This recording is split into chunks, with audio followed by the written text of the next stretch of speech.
Nasa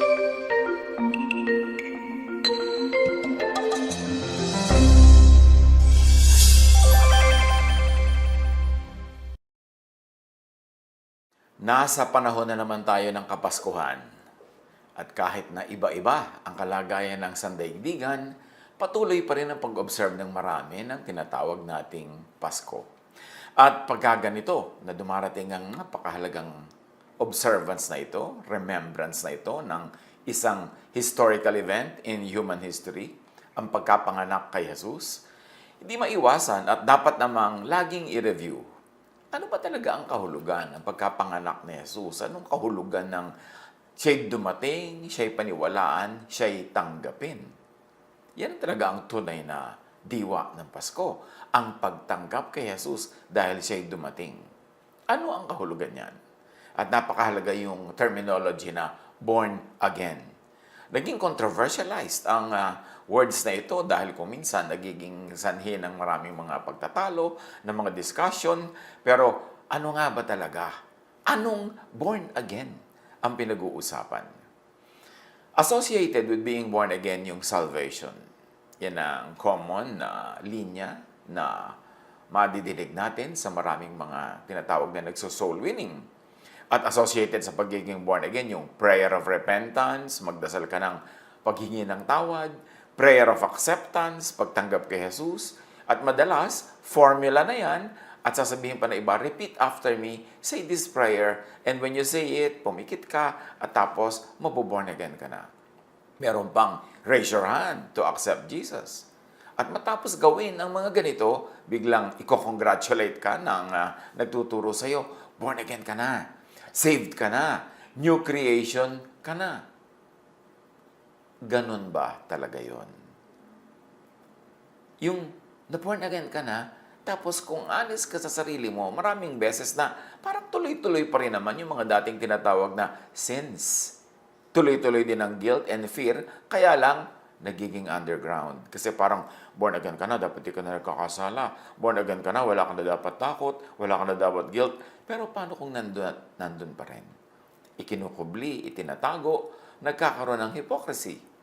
Tapos maraming questions and doubts kung saved na nga ba talaga ako? Saved na nga ba talaga yung brother or sister na yan? Kaya mahalagang unawain natin ang ibig sabihin niyang born again na yan. At ang puno at dulo ng katuroan ng born again ay nasa John 3:3.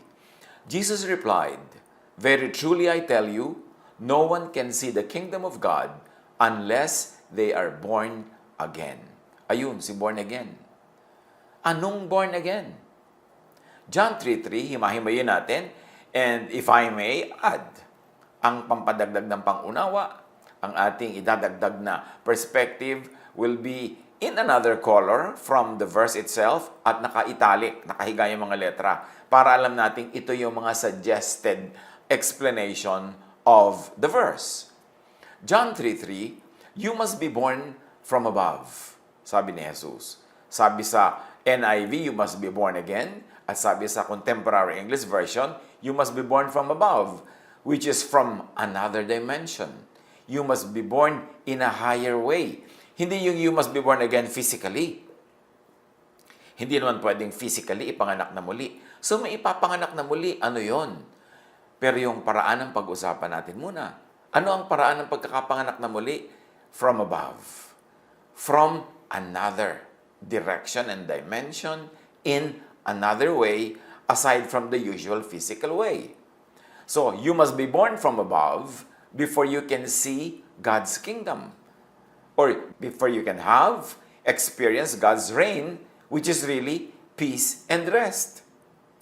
So pag pinagdugtong-dugtong natin yung verse, pati yung ating mga suggested explanation, John 3:3, you must be born from above, from another dimension, in another way, before you can see God's kingdom, before you can have and experience God's reign, before you can have and experience God's peace and rest, because that is what God's reign is all about.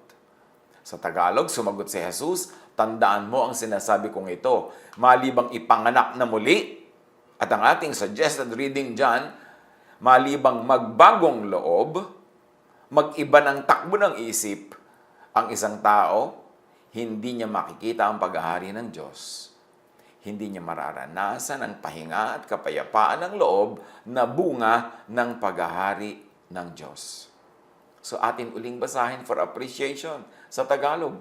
Sumagot si Jesus, tandaan mo ang sinasabi kong ito, malibang ipanganak na muli, magbagong loob, mag-iba ng takbo ng isip ang isang tao, hindi niya makikita ang paghahari ng Diyos, hindi niya mararanasan ang pahinga at kapayapaan ng loob na bunga ng paghahari ng Diyos. Christmas, incarnation, means God's Son, God's kingdom, comes into believers' hearts and minds. Luke 17:20-21. Some Pharisees asked Jesus when God's kingdom would come. So ang iniisip ng mga Pharisees, yung kingdom, visible, totoong kingdom, physical kingdom. He answered, God's kingdom isn't something you can see, not physically visible or tangible. There is no use saying, look, here it is, or look, there it is. God's kingdom is here with you, or in your midst, sabi ng New International Version. Dahil yung binabasa natin ay Contemporary English Version. God's kingdom is in your heart and mind, in your feelings and thought. Kaya pala hindi nakikita. Hindi pwedeng sabing nandun, narito, kasi nasa loob ng isip at puso ang kingdom of God. Tulad ng nakikita natin sa ating simplified illustration. That the kingdom of God is in the mind, in the thought, and in the heart, in feelings, in emotions also. God's kingdom is revealed in and given through Jesus. The Word became a human being, sabi ng John 1:14, and lived here with us. From Him, all the kindness and all the truth of God have come down to us. Bakit kinailangang isilang si Jesus? Ang dami namang nauna ng mga propeta, nando na ang law, nando na ang tradition, everything. Kasi si Jesus ang magpapakilala ng lubos at ganap at totoo sa tunay na hangarin at tunay na loobin ng Diyos para sa mga tao. Kaya from Jesus, all the kindness and all the truth of God have come down to us. Ibig sabihin, puta-putake, kapra-kapraso lang na kindness at truth yung ipinakilala sa pamamagitan ng mga naunang sugo. Pero kay Jesus, buong-buong nagpakilala ang Ama, kaya sinasabi, in Him, the fullness of the deity lives in bodily form. John 1:12, yet to all who did receive Him, to those who believed in His name, meaning who believed in His message, He gave the right to become children of God. Akala naman ng iba, papaniwalaan mo lang yung name, J-E-S-U-S. Naniwala ka na nga. The name is a symbol of the essence, the spirit of the person. Kaya to believe in the name of Jesus is to believe in His message. To receive Jesus is to believe in His gospel, in His good news of what?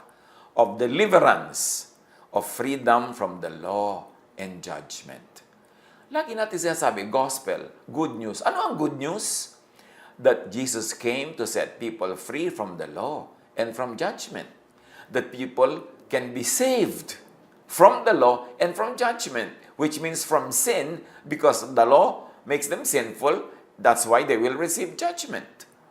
So to receive Jesus is to receive His news, to receive the freedom He offers, the freedom from the law and from judgment. John 1:16, out of His fullness, we have all received grace in place of grace already given. Out of His fullness, we have all received grace in place of the law. Pinalitan na yung law ng grace. Yun ang good news. Kasi kung law lang ang iiral, guilty tayong lahat. Grace ang umiral, that's why we were saved. That's why we have eternal life. That's why we are forgiven. That's why our sins are taken as far as the east is from the west. Because the gospel of Jesus, the good news of Jesus, is that He has come to set us free from the law, from judgment, from punishment, from death caused by the law.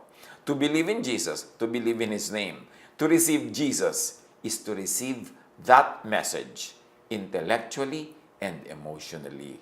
Yun ang pagiging born again. To receive Jesus, don't just say, Jesus, I receive you.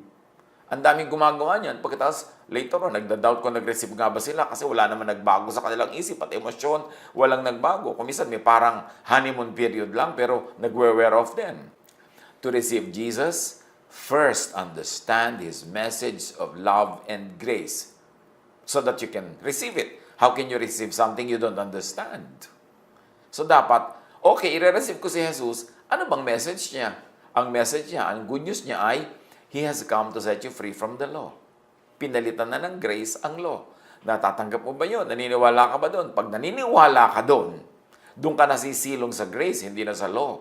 Doon ka kukuha ng salvation sa forgiveness, hindi sa pagtupad sa lahat ng sinasabi ng law na hindi naman pwedeng tuparin. Pag naniniwala ka doon, pwede ka na talaga ma-born again. Born again na yung utak mo. Born again na yung pag-iisip mo, attitude mo tungkol sa law. John 3:3, Jesus replied, Very truly I tell you, no one can see the kingdom of God, no one can receive, experience, enjoy God's love, peace, and rest unless they are born again, unless they are born from above, unless they become new at heart, new in thinking about God's love as revealed and perfected in Him, unless they become new in thinking about the law and judgment. Lahat yan dapat malinaw sa timpla pagtatanggapin si Jesus para ma-born again. Hindi lang siya isang emotional experience, hindi lang siya isang intellectual experience, lalong-lalo namang hindi siya absence of emotion and intellect, yan ay lahat. Jesus came to give people grace, love in place of the law, and judgment. Yun ang good news. Ang bad news kasi yung law eh. Ang good news yung grace. Jesus came to give people rest from the struggle, guilt, and fear because of the law. Jesus came to give people forgiveness and restoration from judgment by the law. Jesus came to give people assurance and peace. Jesus came to set people free from the law. Ang kulit-kulit naman natin, di ba? Kasi kailangan ipagdiinan yan eh. Napakaraming sinasabi, born again na sila, tinanggap na nila si Jesus. Pero law pa rin ang umiiral sa buhay. Takot na takot pa rin sa law at law pa rin ang ipinapanakot. So anong good news ang tinanggap mo nun? Eh yung news ng law ay bad news. Sasabihin natin, but didn't Jesus come to fulfill the law? Hindi ba sabi niya, walang magbabago sa law hanggang ang lahat ay matupad? Yes, Jesus came to fulfill the law. But, and understand this, not in its usual ancient Jewish sense of 100% literal and legalistic obedience. Pag sinabi ni Jesus that He came to fulfill the law, hindi yun the same as pag-fulfill ng Pharisee. Hindi yun the same as pag-fulfill ng teachers of the law. Hindi yun the same as pag-fulfill ng mga priests sa temple. Iba ang ibig sabihin ni Jesus sa pagsabi niyang, I came to fulfill the law. Jesus came to fulfill the law, but in its new essence and intent, which is love. Para ano pang isilang siya kung 100% the same lang naman pala ng teaching ng mga Pharisees, ng teachers of the law and Pharisees at ng priest, ang ituturo niya ay di redundant na yung birth niya, redundant na yung ministry niya. Bakit pa? Tapos mamamatay pa siya dahil doon? No. Ang fulcrum, ang pangunawa, ang hinge para maunawaan ang lahat ng ito kung anong ibig sabihin ng fulfill the law. Jesus came to interpret and reinterpret the law to make it loving. That's how Jesus fulfills the law. Jesus' is not the old law or judgment and Phariseeism. Jesus' is the new wine in the new wineskin, the new idea in the new mind, the new command of God, the new covenant with God. Hindi yan Pharisees as usual. People must be born again from the law to love. Pag hindi pa nangyayari yon, wala pang naboborn again. Kung law pa rin, hindi pa love. People must be born again from judgment to justification. From the harshness of legalism to the gentleness of grace. Pag harsh pa rin, legalistic, Pharisaic, judgmental, wala pang pagiging born again na nagaganap. People must be born again from legalistic rejection of others to unconditional acceptance as Jesus does. People must be born again from struggle to be perfect and holy by the measurement of the law to rest in God's grace, forgiveness, and acceptance. People must be born again from fear of judgment and death and punishment to peace. People must be born again from death to life. Really now, people must be born again from Mosesness to Jesusness. This must be clear to the teacher and the learner. Yung merong prayer of acceptance, merong sinner's prayer, merong prayer to receive Jesus. Itong content na ito must be clear to the teacher and the learner, to the missionary and the mission field, to the one who would believe in and receive Jesus.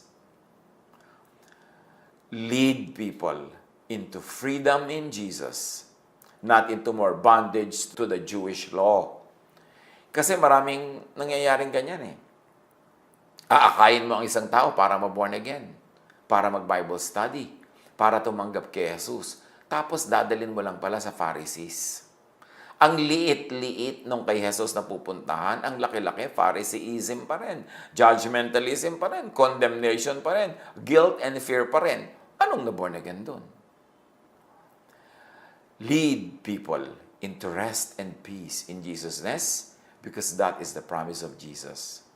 Not into more struggle and guilt in Pharisees. Kasi pag nagsiksik ka sa Pharisees, puro struggle, puro guilt, puro pagod, puro fear, puro guilt. Ano ang rest doon? Lead people into Jesus' spirituality, not into the Pharisees' religiosity. So manuri tayo, bato-bato sa langit. Suriin natin ang ating mga Bible study groups, ang ating mga fellowships, ang ating mga congregations. Ano ba talaga ang nagahari doon? Jesusness or Pharisiness? Nagahari ba yung love or judgmentalism? Acceptance or rejection? Peace or fear? To open the door, to be the door to life, Jesus came to destroy the law. Kasi law yun nag-o-oppress. Jesus came to deconstruct and reconstruct the law. Yun ang fulfillment niya of the law. At the coming of Jesus, the law did not stay the same. Ephesians 2:14-15, Christ gave His own body to destroy the law of Moses with all its rules and commands. Pinawalang bisa niya ang kautusan. Kung dumating si Jesus para pawalang bisa ang kautusan, bakit halos more than 80% ng ipinaiiral ng mga tinatawag na Christian religions ay kautusan pa rin? Ang itinatanghal ay Pharisiness, Mosesness, hindi Jesusness. Jesus interpreted and reinterpreted the law. All the followers of Jesus, all believers of Jesus must do the same. Halimbawa, sa John 8:3-9, yung babaeng nahuling nangangalo niya, dinala nila kay Jesus. Sabi nila, anong gagawin namin sa babaeng ito? Nahuli sa akto ng pagkakasala according to the law. They said to Jesus, Teacher, this woman was caught in the act of adultery. The law of Moses, eto na naman yung law, commands us to stone to death any such woman. What do you say we should do? So ang tunay na itinatanong nila kay Jesus, obey or not obey Moses? Implement or not implement the law? He stood up and said, anyone who has never sinned should throw the first stone at her. Oh, yan ba ang tinatawag natin na fulfillment of the law? Ang fulfillment of the law, dapat ipinabato ni Jesus. Kung talagang sabi ni Jesus, literally, I came to fulfill the law, dapat sabi niya, batuhin, kasi yun ang sinasabi ng law. Pero in effect, hindi niya talaga ipinabato. Sino naman ang walang kasalanan para maging qualified na mamato? So, hindi Ipinabato ni Jesus. Yun ang fulfillment, yung kabaligtaran ng sinasabi ng law. When they heard this, they began to leave one by one. Ano nangyari sa law? Hindi na implement. Yun ang kahulugan that Jesus fulfills the law. Walang batuhan. Yun ang bagong law. Jesus came to fulfill the law at sa kanyang body language, sa kanyang verbal language, sa kanyang teachings and examples, alam nating hindi literal 100% implementation of the old law ang ibig sabihin ng fulfillment of the law. In this and in many other exhibits, Jesus interpreted and reinterpreted the law.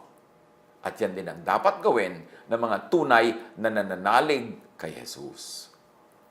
Galatians 5:14, for the entire law is fulfilled in keeping this one command. O ang buong law daw, eto na isang command na lang. Love your neighbor as yourself. Kay Jesus, iba ang fulfillment of the law. Kasi sa Pharisee sa Moses batuhan. Meron pa mga death sentence. May mga tiwalagan pa. May mga violence. Pero eto, sabi, gusto mong sundin ang lahat ng law, ito lang kahulugan. Love your neighbor as yourself. So tell me, yun ba ang tinatawag na fulfillment of the law? Yes, yun ang fulfillment ni Jesus. Pero pagpipilitin ng iba na ang fulfillment ni Jesus ay tulad ng pag-fulfill ng Pharisees, mali. Dahil malinaw pa sa sikat ng araw sa tanghaling tapat na hindi inimplement ni Jesus ang law 100% literally as it has always been interpreted in the Pharisaic way. To receive Jesus as new wine, meaning new idea, new teaching, people need to deconstruct and reconstruct their wineskins, meaning their minds. May new wine, yun ang new idea ni Jesus. May new wineskin, yun ang brain ng mga tao, paraan ng pag-iisip. Para magkasya yung wine ni Jesus, dapat ibang wineskin, ibang mind, ibang brain. To receive Jesus as new wine, people need to be new persons, new thinkers, new believers. People need to be born again. Yun ang ibig sabihin na ma-born again. Magbago ka ng paraan ng pag-iisip. To be reborn, to be recreated into the new covenant, into the new command, which is love. To understand Christmas, to understand Jesus and His message of salvation from the law. Remember, salvation from the law ang pinag-uusapan, ha? Have a new mind. A new mindset. Be born again. Colossians 2:20-22. You died with Christ and were made free from the powers that influence this world. And may I suggest, read powers that influence this world as the law. Kasi law naman talaga umiiral eh. So why do you act as if you still belong to the world? As if you still were under the law? I mean, why do you follow rules like this? Do not eat this. Do not taste that. Do not touch that. These rules are talking about earthly things that are gone after they are used. Ibig sabihin, may expiration yung law. Yung mga law ng ancient Israel na libu-libong taon na bago pa nga dumating si Jesus, may expiration din. Hindi sila forever. Kasi even the laws of the land, the constitution of countries change. Pag nag-iiba ang kanilang mga situation, naiiba ang mga pangangailangan, nag-a-adapt yung law. Because the law must enshrine the values and the aspirations of a generation. At sabi pa, they are only human commands and teachings. So marami tayong pinagpapakamatayan na sundin at ipasunod at ipairal ay imbento lang ng religion. May mga talagang galing sa Diyos. Kaya dapat salain kay Jesus. Kung alin ang eternal and universal at alin yung particular and local lang sa panahon, sa oras, sa lugar ng mga tao. For you have been born again, not of perishable seed, but of imperishable. And what is the imperishable seed? Grace and love. Through the living and enduring Word of God. And what makes us think that the imperishable seed is love? 1 Corinthians 13:8, love will never end. Pagka nga re-reviewin pa natin yung ibang kasama niyan eh. As for tongues, they will cease. As for prophecies, they will cease. As for knowledge, they will cease. But love is forever. Yun ang eternal. Be born again into what is eternal. Into love. Not into law. Because the law will cease. The law will pass. The law is perishable. Kailangang ma-born again. Ipanganak na muli. Kailangang magbagong loob. Romans 12:2. Paano mo daw maiunawa at magagawa ang kalooban ng Diyos? Do not conform to the pattern of this world, which is under the law, but be transformed by the renewing of your mind into grace. Then you will be able to test and approve what God's will is, His good, pleasing, and perfect will. Huwag kayong makiayon sa takbo ng mundong ito. Huwag kayong makiayon sa Phariseeism. Sa halip, hayaan ninyong baguhin ng Diyos ang inyong pag-iisip tungkol sa law upang maunawaan ninyo ang kanyang kalooban, upang maunawaan nyo ang Jesusness, ang love and grace of God. Kailangang ipanganak na muli ang spirit, ang isip at puso. Kailangang magbagong loob. Kailangang ma-born again. Matthew 18:3, and He said, "Truly I tell you, unless you change your mind and become like little children, fresh in thinking and teachable about the kingdom of God, you will never enter the kingdom of heaven. You will never enter peace." Pagka hindi ka nagbago ng paraan ng pag-iisip, pag lagi kang umasa sa law, you will never have peace. 2 Corinthians 5:17, therefore, if anyone is in Christ, the new creation has come. The old has gone, the new is here. The old covenant is gone, the new covenant is here. The old law is gone, the new law is here. Wala na ang dati niyang pagkatao, ang dati niyang utak, paniniwala at paninindigan. Wala na ang dati niyang Pharisees. Akala kasi ng iba ang nawawala, yung pagkatao ay yung tax collectorness or yung usual sinfulness. Actually, mas inattack ni Jesus yung Pharisees kaysa tax collectorness. Ang dapat mawala yung Pharisees. At syempre, dapat mawala din yung mga excesses and the negative baggage ng pagiging associated with the sins of tax collectors and drunkards and gluttons. Pero ang talagang tunay na binangga ni Jesus at dinurog, yung sin of Pharisees, of judgmentalism, of relying on the law more than on God's love. Wala na ang dati niyang pagkatao, sa halip ito'y napalitan na ng bago. Sa halip ito'y napalitan na ng Jesusness. Hindi nadadala sa pag-usal lang ng formula prayer of acceptance ang pagiging born again. Kailangang may katumbas na pag-unawa. Madaling magdasal, madaling pumikit, madaling itaas ang kamay, madaling mag-repeat after me, pero makikita ang lahat sa bunga. You will know them by their fruits.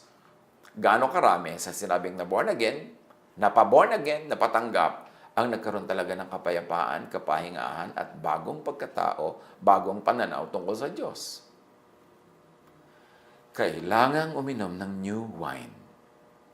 Kailangang ma-born again into the new covenant, love. New command, love. New mentality, Jesusness. John 13:34, sabi ni Jesus, a new command I give you, love one another. As I have loved you, so you must love one another. Galatians 5:14, for the entire law is fulfilled in keeping this one command, love your neighbor as yourself. Kahit anong pagsunod sa law, pag hindi loving, ay baliwala. Pag ipinanganak na muli ang isip, hindi ang katawan, ang isip, dun palang lalaya, mapapahinga, at matatahimik ang espiritu. 2 Corinthians 3:17, now the Lord is the Spirit, and where the Spirit of the Lord is, there is freedom. Freedom ang isang bunga ng pagiging born again. Hindi more bondage. Hindi lalo kang nagapos, nasakal, natali, nakulong. Kasi Pharisees ang pinasok, kaya doon pupunta. You must be born again into Jesusness, not into a renewal ng contract with Pharisees. Ephesians 3:12, dahil sa ating pakikipag-isa kay Kristo at sa pamamagitan ng ating pananalig sa Kanya, makakalapit tayo sa Diyos ng may pagtitiwala at panatag ang loob. Kung ang umiiral sa atin ay Pharisees and law, panatag ba ang ating loob? Imposible. Because when you obey 9 of the 10 of all the laws, but fail in one, it's as good as failing in all. So, hindi ka mapapanatag. Pag sinabing magkakapanatag ka ng loob pagka ikaw ay lalapit sa Diyos, ibig sabihin lang dahil pinalaya ka sa law at dahil naiintindihan mong malaya ka na sa law. Pag lagi ka bang takot na takot sa Diyos, ipinapanakot mo ang Diyos, puro fear, hindi ka pa malaya sa law. Alipin ka pa ng law, ng Pharisees, hindi ka pa born again. Akala mo lang.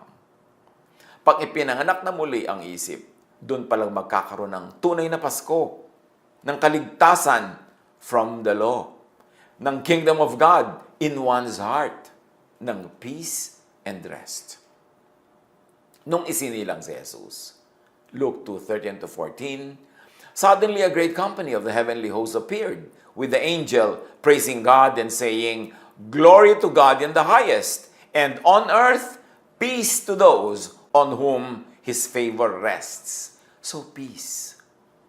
Only God's love can bring peace. Only God's grace can bring peace. Not the law, not Pharisees. Unawain ito, intindihin ito. At nawa itong Paskong ito, maging totoong-totoo ang Pasko. Ang pagtanggap kay Jesus, ang pagtanggap sa God. Into our hearts, and may you purify our motives. Kayo nakakabatid ng aming mga iniisip at mga binabalak. We frustrate, we destroy all plans and work of evil men and evil spirits against this assembly. And we bring every thought captive to you in the name of your Son, Jesus.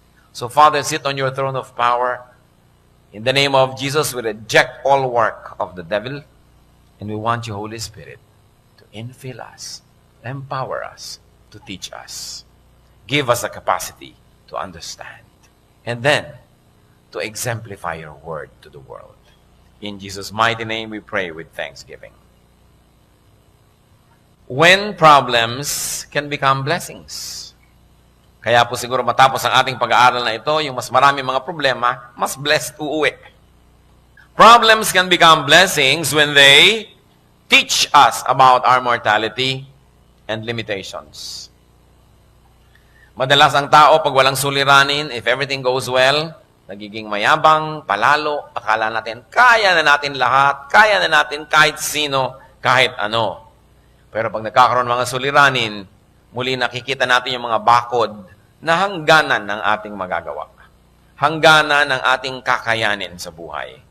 Naaalala natin tayo ay tao. Tayo ay hindi Diyos. At hindi pwedeng maging Diyos-Diyosan.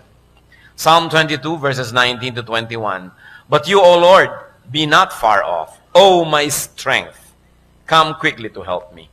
Deliver my life from the sword, my precious life from the power of the dogs. Rescue me from the mouth of the lions. Save me from the horn of the wild oxen. So ano po ang tawag nitong umaawit na ito ng psalm sa Panginoon? Oh, my strength. You are my strength. Pero maaaring malimutan ng tao pagka siya ay masyadong matiwasay, masyadong mariwasa, masyadong matagumpay, matahimik, mapayapat, masaya, malimutan niya kung sino ang Diyos. At siya ay malasing, at siya ay umasta na pakala mo mga Diyos-Diyosan. Problemlessness can blind, can desensitize, can even intoxicate people. Kaya napakaganda po ng dasal sa Proverbs 30, verses 8-9. Give me neither poverty nor riches, but give me only my daily bread. Otherwise I may have too much and disown you and say, who is the Lord? Or I may become poor and steal, and so dishonor the name of my God. Napakalalim ng panalangin na ito. Sabi, huwag niyo naman po akong gawing mahirap, pero huwag niyo na rin akong gawing sobrang mayaman. Sabi niya gano'n. Ibigay niyo lang po kung ano yung kailangan ko at kung ano lang yung sapat. Sapagkat kung sobra-sobra naman ang magkarong mga ari-arian ko, baka makalimutan ko kayo at magmalaki ako. Kung sobra naman pong kulang, baka kailanganin ko pa magnakaw para lang kumain, mapahiya naman kayo dahil sa akin. So, Diyos, sabi gano'n, ibigay niyo lang po kung ano yung nararapat. Balance nga naman. So, alam na alam po nito, nung lumikha ng mga linya na ito, na pag sobra kang mayaman at matagumpay, may tendency kang makalimot. Ganon din naman pag sobrang mahirap, may tendency kang makalimot. Kaya sinasabi po ni Solomon, avoid all extremes. Kapagkat mga extremes ay mga mapanganib na mga katayuan. So, problems can become blessings. Kung may problema po kayo, kapatid, at dahil dyan, naalala nyo na ang Diyos lang ang kalakasan at hindi tayo talaga. Naalala natin ang kanyang pangangailangan sa Panginoon. Naalala natin hindi tayo pwedeng magyabang. Yan ay blessing. Sapagkat nagkakaroon ng paalala ang mga nakakalimot. Problems can become blessings when they humble us before God. To humble ourselves, to declare dependence on God, to surrender our will to God is our most correct place. Walang higit pa na mas magiging tumpak na katayuan natin, kundi ang katayuan ng pagpapakumbaba sa harapan ng ating Diyos. At kung kinakailangan dumating ang mga suliranin, para lang tayo hilahin muli pabalik sa lupa mula sa ating paglutang at paglipad ng mataas, nakabubuti na nagkakaroon ng suliranin ng tao. Deuteronomy 8:2-3. Remember how the Lord your God led you all the way in the desert, those 40 years, to humble you and to test you in order to know what was in your heart, whether or not you would keep His commands. He humbled you, causing you to hunger, and then feeding you with manna, which neither you nor your fathers had known, to teach you that man does not live on bread alone, but on every word that comes from the mouth of the Lord. Kinakausap po dito ang bayang Israel. Sapagkat ang bayang Israel sobrang naging prosperous, matagumpay, dahil sa kanilang ninuno na si Joseph. Napakataas ang naging posisyon sa Egypt. Kaya sila'y kinupkop sa Ehipto at nailigtas sila sa mga taggutom. At humaba ang panahon, they continued to enjoy favored position in Egyptian society na ipamana sa kanila yung goodwill na yon ng kanilang ninunong si Joseph. Subalit, sila ay inapi ng susunod na dynasty. There was a dynasty that did not honor the commitment of the previous pharaohs to the people of Israel. So they were enslaved. And after a while, the Lord delivered them. And the Lord showed them how mighty He was. Sobrang naging tagumpay ng mga Israelites, tumatawid sila sa mga dagat na nahahati. Sila ay nagtatagumpay sa kanilang mga digmaan. Kaya maaaring sila rin nakalimot at maaaring sila ay naging mayabang. Kaya sabi ng Panginoon, minarapat ko na paikot-ikutin kayo ng 40 taon sa disyerto. Alam niyo po yung Exodus, pwedeng lakarin ng 1 linggo lang. Yung mula doon sa Egypt, pupunta kay Israel, mahaba na nga 1 linggo, nalakarin yun eh. Pero inabot sila ng 40 years. Bakit? Pinaikot-ikot-ikot sila ng Diyos. Inubos ang lahat ng mga may edad na lumabas sa Ehipto, hindi pinapasok sa Promised Land. Lahat ng mga nabahira ng mga kasalanan, dadali na naman nila yung mga kasalanan lang sa Promised Land, hindi sila napapasok. At nakaranas sila na magutom. Kumakain na lang sila ng mana, yung lumalaglag mula sa langit, na iniipon nila at nagiging parang tinapay. Nung una, masarap. Doon lumao, nagsawa. Kayo ba naman ng 40 years kumain nun? Sabi nila, mana in the morning, mana in the evening, mana at supper time. Puro ito na lang. So, ang Panginoon, bubulabog ng mga ibon, dadapo sa kanila, gagawin nilang barbecue. Pero dependent sila. Kayo ba naman, halos 2 milyong tao naglalakad kayo sa disyerto. Inumin lang ng bawat isa. Kung gumamit na lang kayo ng 1 galong tubig bawat isang tao sa isang araw, 2 milyong galon yun. Saan nila kukunin? They were very dependent on the Lord. And they were in this parched desert. You know, I myself have crossed this desert. At wala na yatang lugar pa sa mundo na mas parang walang kabuhay-buhay. Wala kang makita ni ano. Sobrang parang akala mo sinumpa yung dinaanan nila na yan, ang mga Sinai Desert. Ang dami mong papakanin, ang dami mong paiinumin. Kaya talagang dependent sila kay Lord. At sabi niya, ang Panginoon, ginawa ko yan para bawasan ang inyong kataasan. To humble you. Para kayo matutong magpakumbaba. Gaano kadalas, di po ba, pag may problema ang tao, ang tagal magdasal. Kita mo ang tao, pag may problema o wala, obserba mo pag nagdadasal, yung mga walang problema, ang bilis matapos. Wala kang kaproblema, no? Paano mo nalaman, prophet ka ba? Hindi, ang iksi eh. Pero pag may mga paiyak-iyak pa dyan, mga pa-fasting at kung ano-ano, naku, mga problema tong taong to. Problems humble us. That's why they can become blessings. Remember, humility is the only correct attitude towards God. And if we have to be forced to become humble by problems, then the problems can become blessings. Which brings me to our third point. Problems can become blessings when they remind us to pray. Or should I say, to remind us to pray again. Kasi maraming nalilibang, nakakalimot sa tunay na panalangin. Akala nila, Lord, pagpalain mo ang pagkain ito, bless it for our nourishment. Amen. Sa gabi, salamat po sa nagdaang araw. Pagpalaan niyo kami sa buong gabing ito. Ingatan niyo kami sa lahat ng masasamang tao. Amen. Yun na yung dasal. Kumisa nga, napagpapalit pa yun. Yung magdadasal bago matulog, Lord, thank you for this food. Ay, wala palang food. Lahat ng tumawa, alam nyo, no? Nangyayari sa buhay nyo yan. Nakakapalit-palit ng mga panalangin. So, kung may suliranin ng tao, naaalala nyo yung power of prayer, kaya nananalangin muli.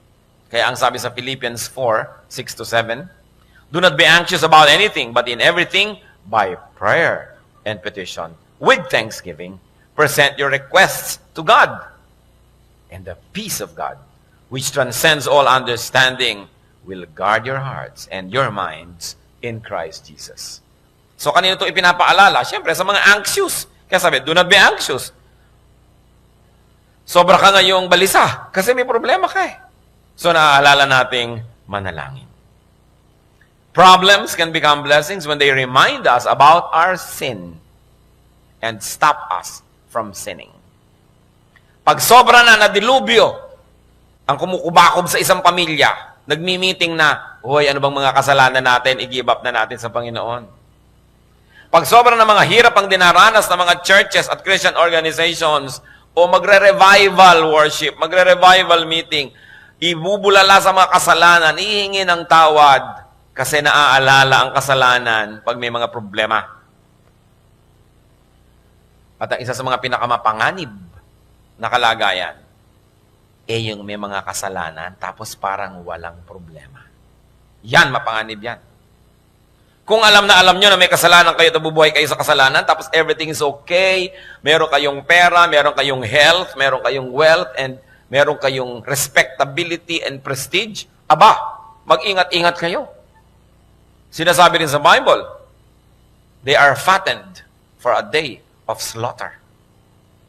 Yung mga akala natin ay walang-walang problema.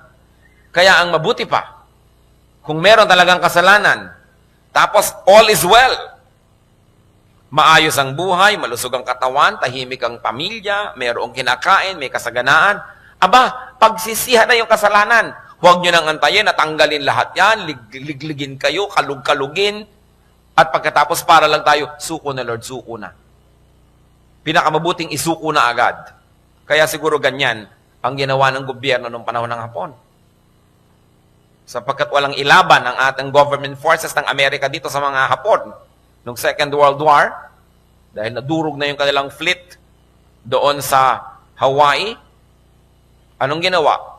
Sapagkat nabomba ang lahat ng ating mga eroplano sa Clark Field, wala na ni isang lilipad pa, wala nang ilalaban. Ano pong ginawa nila? Ginawa ang Manilang open city. Sa inyo na, mga Hapon, wala nang laban-laban, pasuko na, kaysa magkagiba-giba ang Maynila. Kaya na-preserve ang city. Ang gumiba naman siyempre yung mga Amerikano nung tinatawag na liberation. Kinarpet bomb ang Manila, kaya nagiba pa rin. Pero ang point, isinuko na lang agad. Kasi ang nangyari, hindi naman isinuko ng mga Hapon when the Americans were coming back. No? So nagkaroon ng labanan.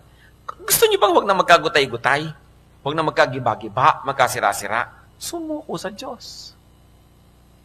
Kasi kung lalaban ka lang, tatagalan mo lang, may inilalaban ka pa kasi, may lakas ka pa kasi, may maipagmamalaki ka pa. Pero pag paubusan ng paubos yun, ang ending din nun, susuko ka rin sa Diyos eh.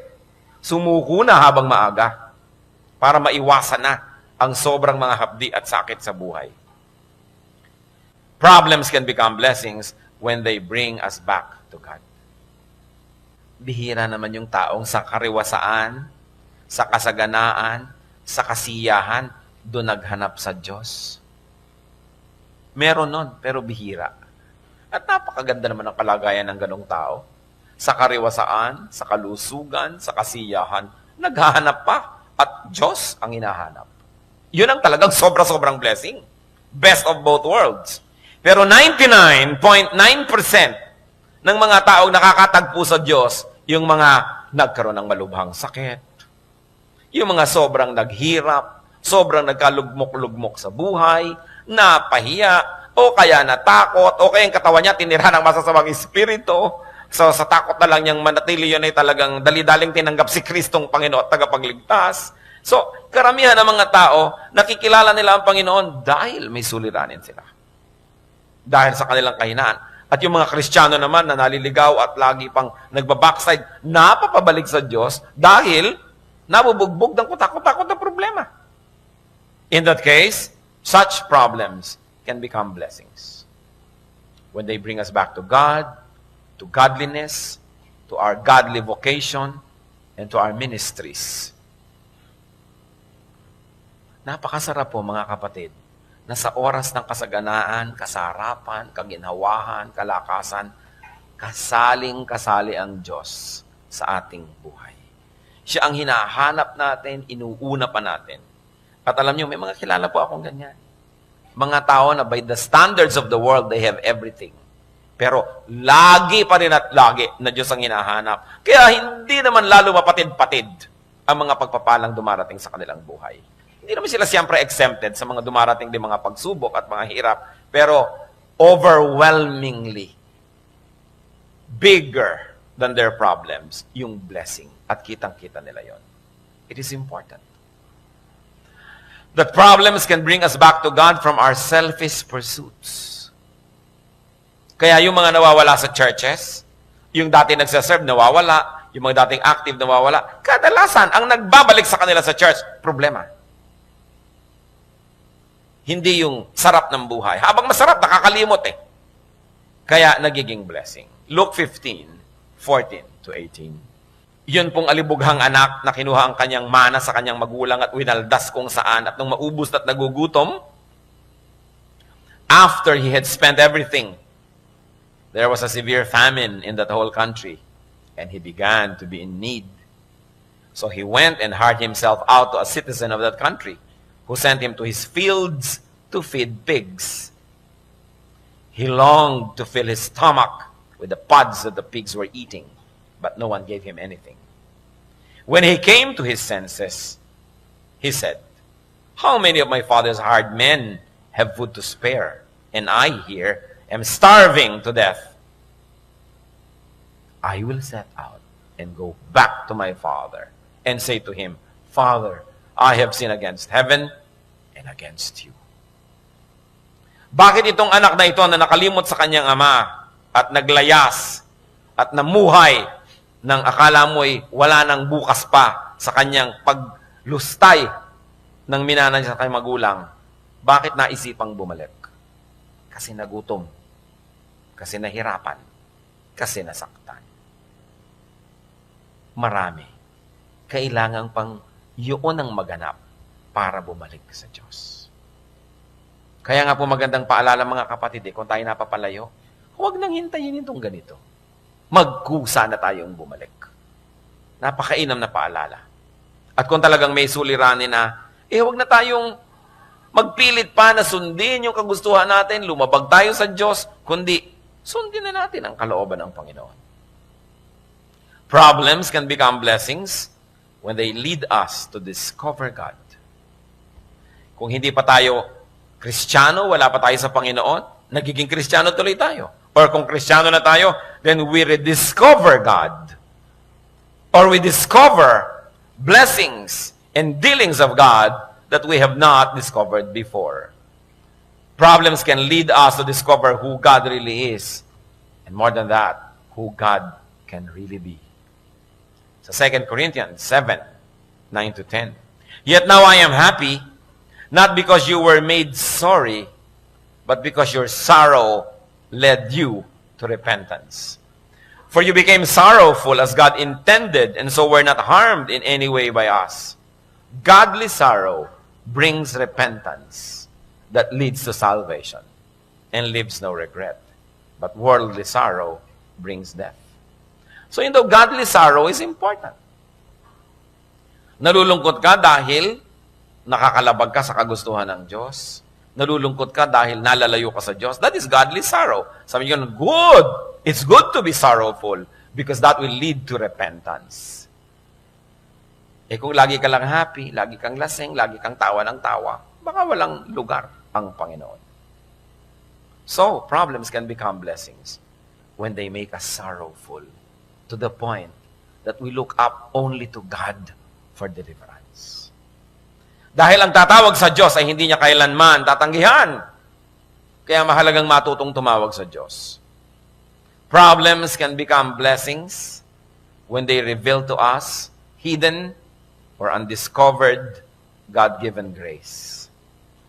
Kumisan sa mga problema, doon natin nakikilala ang Panginoon at lumalabas yung mga lakas na ibinigay pala sa atin niya. Hindi natin alam meron pala tayong ganong kalakasan. Hindi natin alam na meron pala tayong ganong tibay na lumabas lang at nalaman natin nung sumuong na tayo sa mga suliranin. Then we discover that even before we got into these troubled spots, God has already prepared us. And you discover that God has made provisions for us along the way, long before we stumbled into such needs.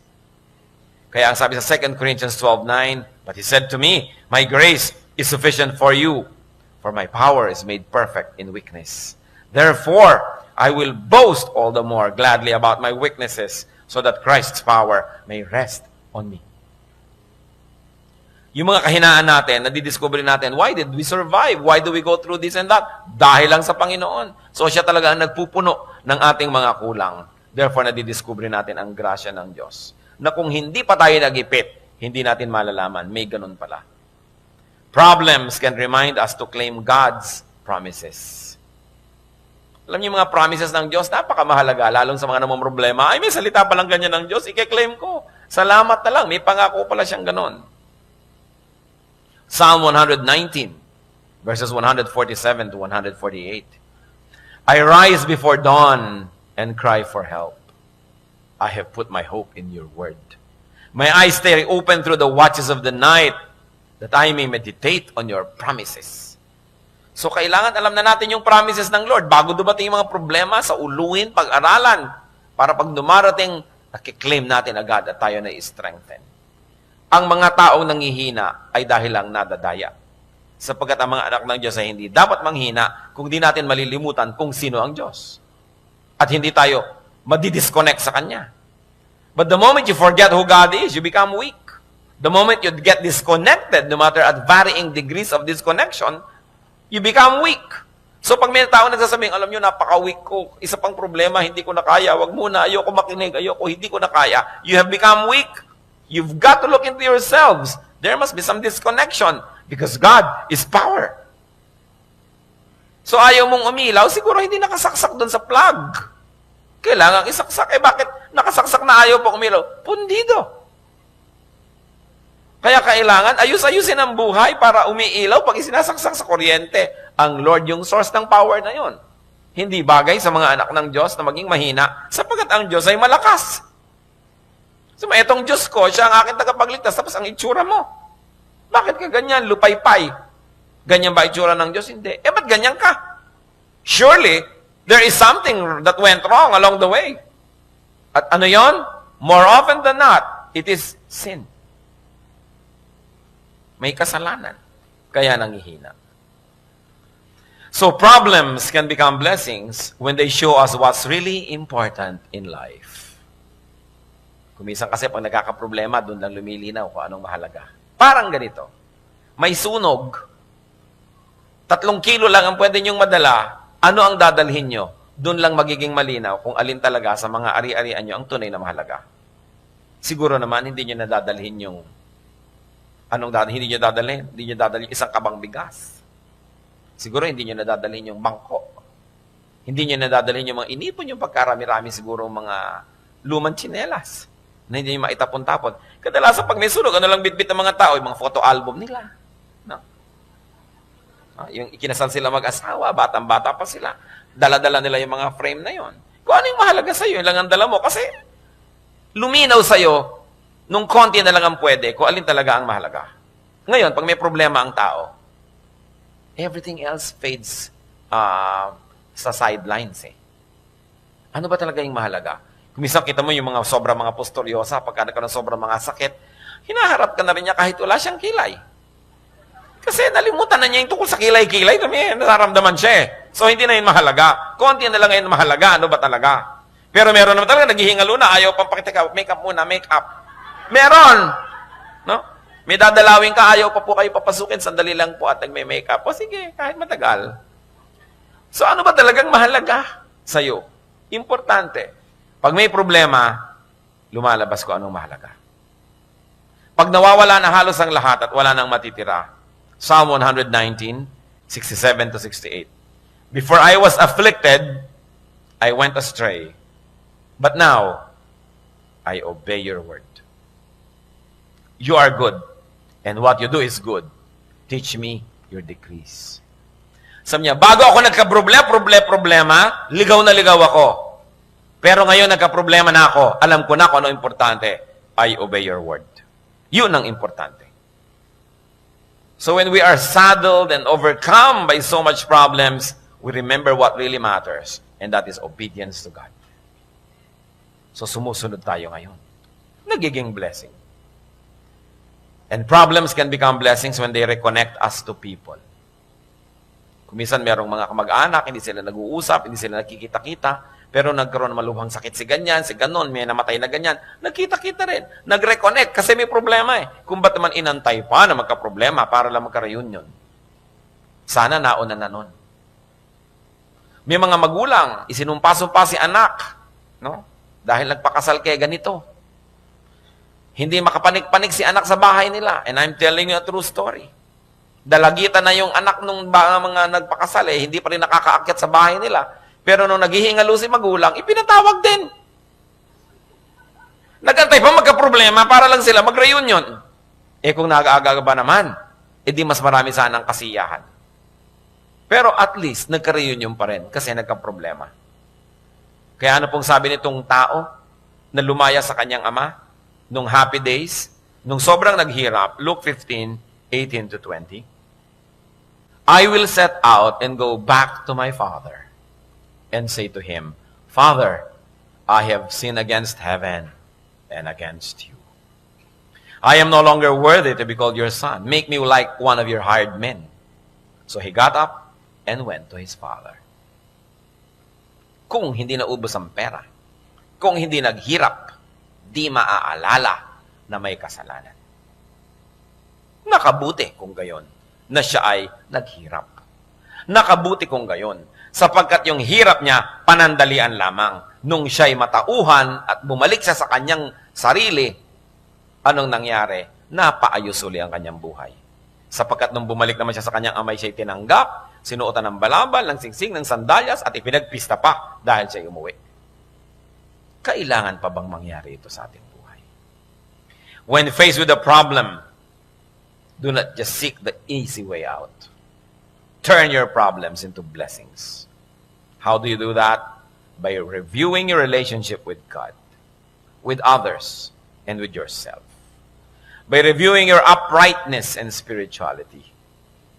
By reviewing your values, your priorities, and philosophy. Then, matutupad yung sinasabi sa Romans 8:28.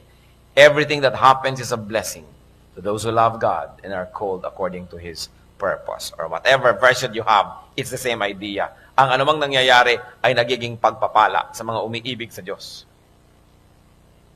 and we discover God, sometimes we rediscover God. His will, His teaching, His love and power. Then you will surely be blessed.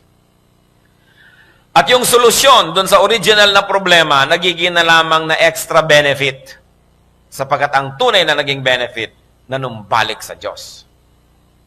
Malutas man o hindi, yung original problema, yung blessing dumating na.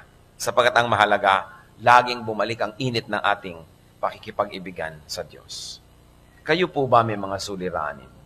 Kung may suliranin tayo, hindi dapat magmokmok. Sapagkat bawat suliranin ay may katapat na solusyon. Dahil bawat tanong ay may katapat na sagot. Sabi nga ng matatanda, bawat man pusali ay may katapat na pisngi ng langit. So, kung may problema ka, may solusyon yan. Kaya yan ng Diyos na isolve. Ang tanong ay, dapat bang isolve? Natutunan na ba natin ang dapat matutunan sa suliranin na yan? Sapagkat kung natutunan na natin, hindi naman mahirap sa Diyos na yan ay bigyan na ng kalutasan. Marami mga problema, haba ng haba, tagal ng tagal, kasi hindi natin dinidinig o nagbibingi-bingihan tayo sa itinuturo ng problemang yun. Problema na financial, problema na health or physical, emotional, spiritual, whatever. Maraming problema ang tao. Pero marami doon, siya din ang lumilikha. Para mga problema ng ating bayan, tayo na lang yata ang lumilikha ng mga yon ngayon. No? Wala na ang mga Hapon, ang mga Kastila, ang mga Amerikano. Tayo na ang narito. Bakit ang gulo-gulo ng bayan? Sapagkat tayo na ang lumilikha ng sarili nating gulo. Nawa ang mga kaguluhan, ang mga suliranin, ay magbunsod sa atin na mag-isip-isip. Maghunos dili. Magbalik loob sa Diyos. Magbulay-bulay at suriin kung ano ang ating mga pananagutan at huwag lang tayong manisi ng iba. Hindi maaaring ikay nasa gitna ng isang malaking suliranin na ni kapraso ay wala kang dapat na panagutan, liba na lang ikaw si Job. Pero bihirang-bihira naman yung tulad ni Job na upright. So madalas, hindi naman talaga trial ang nangyayari sa ating buhay, kundi chastisement. At kung napapalo tayo ng Diyos, pag natutunan natin ang leksyon, tigil na ang paluan.